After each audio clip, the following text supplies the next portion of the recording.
मैंने ऐसी कोई जेल नहीं छोड़ दिया जिसमें मैं नहीं गया। दिल्ली जेल, तिहाड़ जेल में मैं गया। अच्छा जी। हरियाणा की कोई जेल नहीं छोड़ी है। बड़ाल जेल में गया, 6 महीने चले आंदोलन हमारा। मेरी मजबूरी है, मैं रुक नहीं सकता। जब किसान के साथ अन्याय होता है ना जी, मैं घर नहीं बैठ सकता। क्या बात है। देखो अजकल मुंडे ना नवी जवानी दे, जिनको नवी नवी जवानी चढ़ती है, बंदा पता की कहता, मेरी मजबूरी है मैं उठ नहीं सकता। बाबा जी कहते मेरी मजबूरी है मैं रुक नहीं सकता। हाँ, एक दिन भी घर नहीं रहते जी। अच्छा जी। सुबह से शाम तक सेवा में ही रहते किसानों को। ये जंग है, दूसरी लड़ाई है। ये एक बार तो हिंदुस्तान आज़ाद हो लिया, अब ये किसान आज़ाद कराना है। जो रियासतें हुआ करती थी पहले, हाँ जी, हाँ जी। चचरौली के अंदर रियासत थी एक, ठीक है। जो वहाँ का राजा था उसकी भतीजी मेरी सगी दादी थी। अच्छा जी। क्योंकि ये कहा जा रहा है कि किसानों को इजाज़त नहीं है दिल्ली जाने की। ऐसा है, ये जो सड़क बनी हुई है ये किसान की ज़मीन पर बनी हुई है, तो इसको इजाज़त क्यों नहीं है? ये क्या इसको खड्डे पाए देंगे? इसमें सड़क चलने के लिए बनाई है, सिर्फ किसान को रोका जा रहा है। हम किसी की जायदाद नहीं छीन रहे, हम अपनी मेहनत का जो पैसा है वो मांग रहे हैं। सही है जी, सही। हर इंसान जो भी पैदा करता है, जी। मशीनरी से करता है चाहे हाथ से करता है, जी। वो उस पर सारे खर्चे जोड़कर, और दफ्तर में बैठा हुआ वो भी अपनी मजदूरी जोड़कर जो मालिक है और उसको लाभकारी मूल्य पे बेचता है। हम दिन रात मेहनत करके खेत में, कड़कती सर्दी में, कड़कती धूप में, कड़कती बरसात में हम खेत में काम करते हैं, और वो जो हम पैदा करते हैं उनका न्यूनतम समर्थन मूल्य कहकर किसान को लूटा जा रहा है। हाई कोर्ट में चैलेंज करेंगे। अच्छा जी। देख लो 90 साल की उम्र है बापू जी, हौसला देखो। कहते हाई कोर्ट से चैलेंज भी करांगे। सारी रिपोर्ट्स आप निकलवा के लेके आए हो? हाँ, सारी रिपोर्टें हमने निकलवा रखी हैं। अगर वो नहीं मानेंगे हम सुप्रीम कोर्ट भी पहुंचेंगे। हम रुकने वाले नहीं हैं, ना झुकने वाले हैं। क्योंकि 1966 ਦੇ ਵਿੱਚ ਜਾ ਕੇ ਪੰਜਾਬ ਹਰਿਆਣਾ ਅਲੱਗ ਹੋਇਆ, ਉਸ ਤੋਂ ਪਹਿਲਾਂ ਤਾਂ ਸਾਰਾ ਏਕਾ ਹੀ ਸੀ, ਪੰਜਾਬ ਹੀ ਸੀ। ਹਾਲਾਂਕਿ ਹੁਣ ਵੀ ਮਨਾਂ ਦੇ ਵਿੱਚ ਤਾਂ ਏਕਾ ਹੀ ਹੈ। ਤੁਸੀਂ ਪਗੜੀ ਬੰਨੀ ਹੋਈ ਹੈ ਹਰਿਆਣਵੀ ਸਟਾਈਲ ਦੀ, ਹੈ ਨਾ। ਇੱਧਰ ਬਾਬਾ ਜੀ ਖੜੇ, ਉਹਨਾਂ ਨੇ ਨੀਲੀ ਦਸਤਾਰ ਬੰਨੀ ਹੋਈ, गोल दस्तार ਜਿਹੜੀ ਸਿੱਖ ਬੰਨਦੇ ਆ। इतनी अम्बाड़े के आसपास है हमारी, अब भी बहुत रिश्तेदारी हैं सरदारा में। मैं जाति नहीं मानता। क्या बात है। बिल्कुल यही होना चाहिए जी। इंसान इंसान है। बिल्कुल। ये तो राजनेताओं ने, धर्म के ठेकेदारों ने हमको बांट दिया है। ਇਸ ਵਕਤ ਤੁਸੀਂ ਵੇਖ ਰਹੇ ਹੋ ਸਰਵਣ ਸਿੰਘ ਪੰਧੇਰ ਨੇ ਉਚੇਚਾ ਤੌਰ ਦੇ ਉੱਤੇ ਆ ਰਹੇ ਨੇ, ਕਿਉਂਕਿ ਸਾਡੇ ਨਾਲ ਇੱਥੇ ਮੌਜੂਦ ਨੇ 90 ਸਾਲ ਦੇ ਬਜ਼ੁਰਗ ਕਿਸਾਨ ਪਹੁੰਚੇ ਹੋਏ ਆ। शंभू बॉर्डर तो तस्वीरें ਤੁਹਾਨੂੰ ਵਿਖਾ ਰਹੇ ਹਾਂ। धन्यवाद आपका मोर्चे में आने पर, हम स्वागत करते हैं। धन्यवाद जी। मैं जानना चाहता हूँ आगे खुदकुशी कर गया किसान मोर्चे में, उसकी हालत गंभीर है। ठीक, हाँ, मैं उनसे मिलने जा रहा हूँ। ਸੋ ਤੁਹਾਨੂੰ ਤਸਵੀਰਾਂ ਵਿਖਾ ਰਹੇ ਹਾਂ। 90 ਸਾਲ ਦੇ ਬਜ਼ੁਰਗ ਸ਼ੰਭੂ ਬਾਰਡਰ ਦੇ ਉੱਤੇ ਪਹੁੰਚੇ ਨੇ। ਅਸੀਂ ਗੱਲਬਾਤ ਕਰਾਂਗੇ ਕਿ ਕਿਸ ਤਰੀਕੇ ਦੇ ਇਹਨਾਂ ਦੇ ਜਜ਼ਬਾਤ ਨੇ। बापू जी नमस्कार जी। आपको देख के मन खुश हो गया जी, इतनी लंबी उम्र है आपकी और इतना हौसला आप में। देखिए, मैं तड़प से मेरे पास मोर्चे वाले किसान गए थे। मैं उसी दिन से विचार को बना रहा था भी किसी दिन वहाँ जाकर आऊँ मोर्चे पर। अच्छा। जहाँ हमारा मोर्चा लग रहा है किसानों का। जी। मेरी सेहत इजाज़त नहीं देती है कि मेरा एलर्जी से मैं परेशान हूँ। ठीक है जी। मेरा हवा से एलर्जी है। हाँ।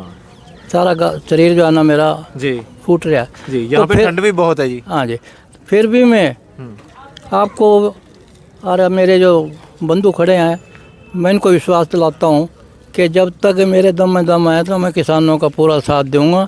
जहाँ जिस मोर्चे पर मैंने बुलाएंगे मैं वहाँ से हाजिर होऊंगा जी। हाँ जी, मैं पीछे नहीं हटूंगा जी। बाबू जी मैं चाहता हूँ आप थोड़ा सा हमें बताएं। जैसे हमने सुना है कि आपकी 90 साल की उम्र है। हाँ जी। कहाँ से हैं आप? हरियाणा से। जिला यमुनानगर है, मेरा गांव गुंदियाना है। अच्छा जी।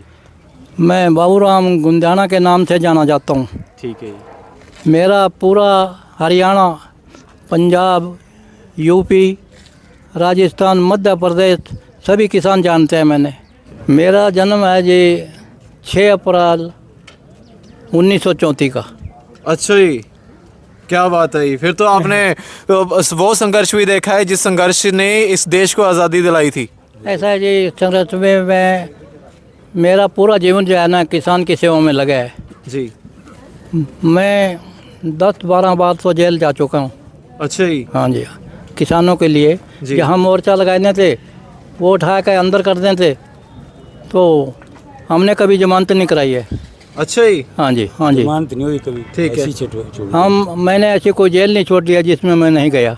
अच्छा जी। बड़ाल जेल में गया, 6 महीने चले आंदोलन मारा। अच्छा जी। हाँ जी। दिल्ली जेल, तिहाड़ जेल में मैं गया। अच्छा जी। हरियाणा की कोई जेल नहीं छोड़ी है। जी। तो अब मेरी मजबूरी है कि मैंने ना दिखता है ना सुनता है, और शरीर भी जो है ना उतना काम नहीं करता।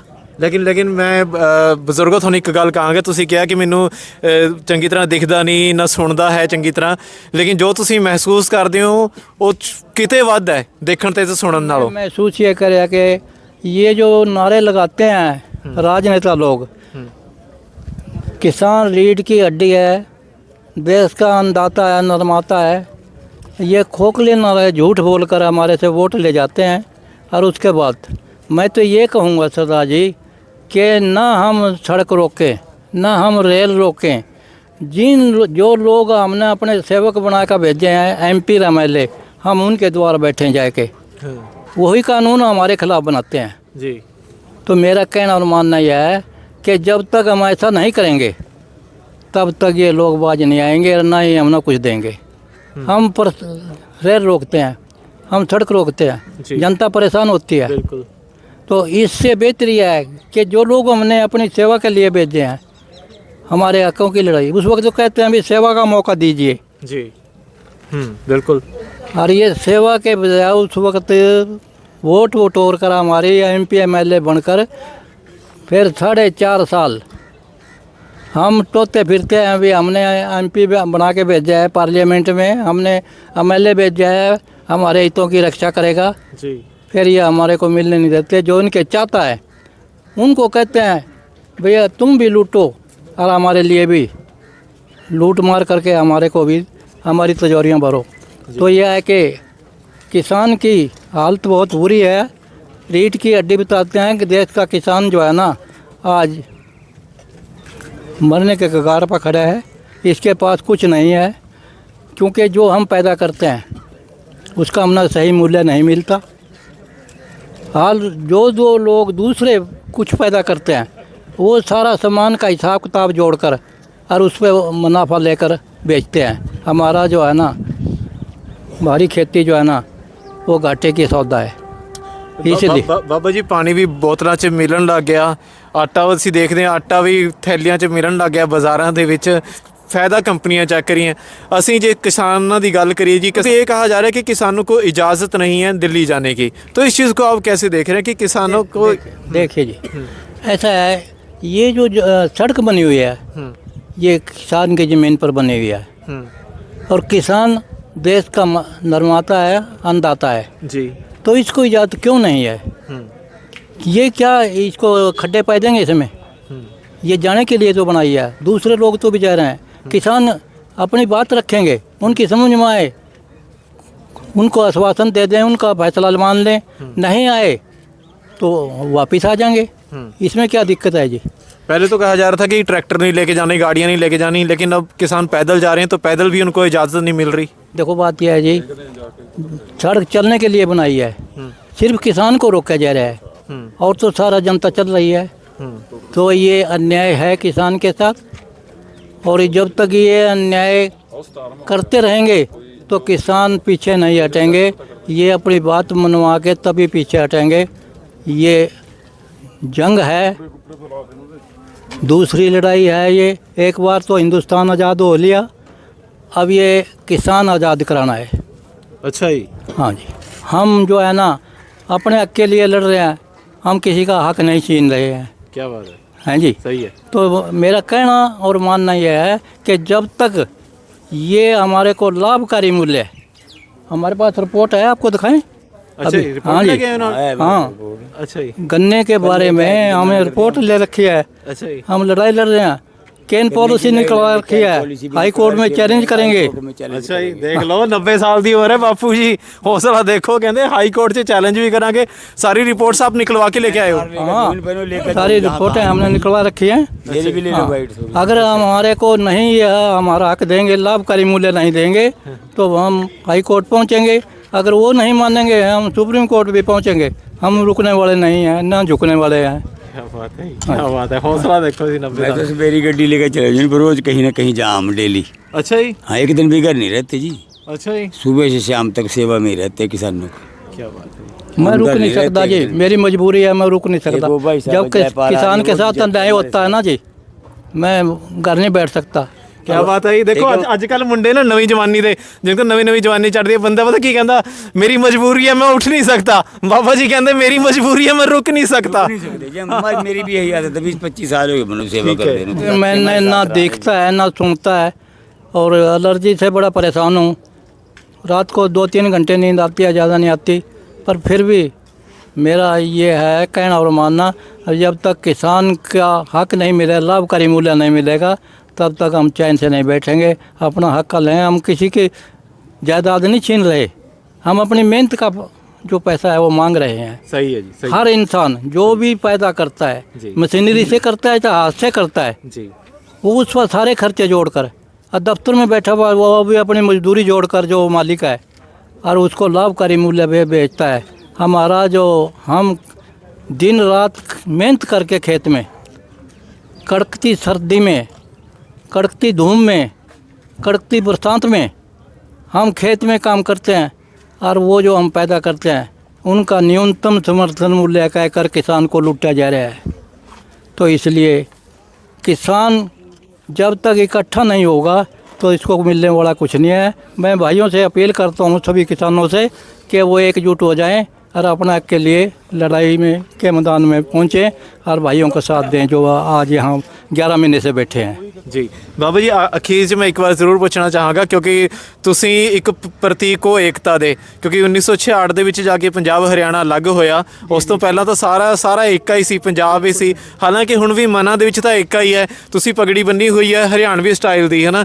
ਇੱਧਰ ਬਾਬਾ ਜੀ ਖੜੇ, ਉਹਨਾਂ ਨੇ ਨੀਲੀ ਦਸਤਾਰ ਬੰਨੀ ਹੋਈ, ਗੋਲ ਦਸਤਾਰ ਜਿਹੜੀ ਸਿੱਖ ਬੰਨ੍ਹਦੇ ਆ। ਸੋ ਮਨਾਂ ਦੇ ਵਿੱਚ ਤਾਂ ਬਹੁਤ ਏਕਾ ਹੈਗਾ। ਹਾਲਾਂਕਿ ਪੋਲੀਟੀਕਲ ਤੌਰ ਦੇ ਉੱਤੇ ਇੱਕ ਦੀਵਾਰ ਬਣ ਗਈ, ਹਰਿਆਣਾ ਬਣ ਗਿਆ, ਹਿਮਾਚਲ ਬਣ ਗਿਆ, ਪੰਜਾਬ ਬਣ ਗਿਆ। ਤੇ ਤੁਸੀਂ ਕਿੱਦਾਂ ਵੇਖਦੇ ਜੀ? ਤੁਸੀਂ ਉਹ ਪੁਰਾਣਾ ਪੰਜਾਬ ਦੇਖਿਆ। देखिए सरदार जी, मेरी रिश्तेदारियाँ कम से कम भी 10 रिश्तेदारियाँ अम्बाड़े के इर्द गिर्द हैं। जी। और मेरा जो बुजुर्ग थे, मेरे बाबा जी थे, हाँ जी, जो रियासतें हुआ करती थी पहले, हाँ जी, हाँ जी। चचरौली के अंदर रियासत थी एक, ठीक है। जो वहाँ का राजा था, उसकी भतीजी मेरी सगी दादी थी। अच्छा जी। जी हाँ। ठीक है, ठीक है, ठीक है। तो मैं उस परिवार से मतलब जन्म लिया है। और आगा जो हमारे बापूजी थे वो भी सरदार परिवार में बहे थे। मेरे बापूजी की बुआ थी, वो भी यहाँ इसके दुखेड़ी के पास गांव है फड़ौली, अच्छा जी, घसीटपुर, ठीक है। यहाँ जितनी अम्बाड़े के आसपास है हमारी, अब भी बहुत रिश्तेदारी हैं सरदारा में। मैं जाति नहीं मानता। क्या बात है, बिल्कुल यही होना चाहिए जी। इंसान इंसान है। बिल्कुल। ये तो राजनेताओं ने, धर्म के ठेकेदारों ने हमको बांट दिया है। क्या बात है, सही है जी। नहीं, इंसान इंसान है। मैं तो जब माँ की जन्म कोख में जो है पल रहा था, हाँ जी, और ये दुआ कर रहा था कि मैंने एक बार जन्म दे, मैं बाहर जाने के जब होशो आस में आ जाऊंगा तो जन सेवा के सिवाय और कुछ नहीं करूंगा। क्या बात है, क्या बात है।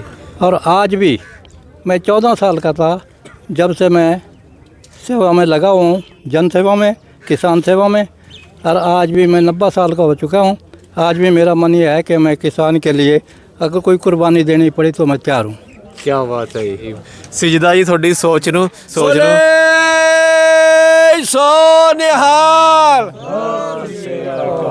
सलाम है जी। बाबा जी बजुर्गी की हालत है, क्योंकि बाबा जी की 90 साल की उम्र है।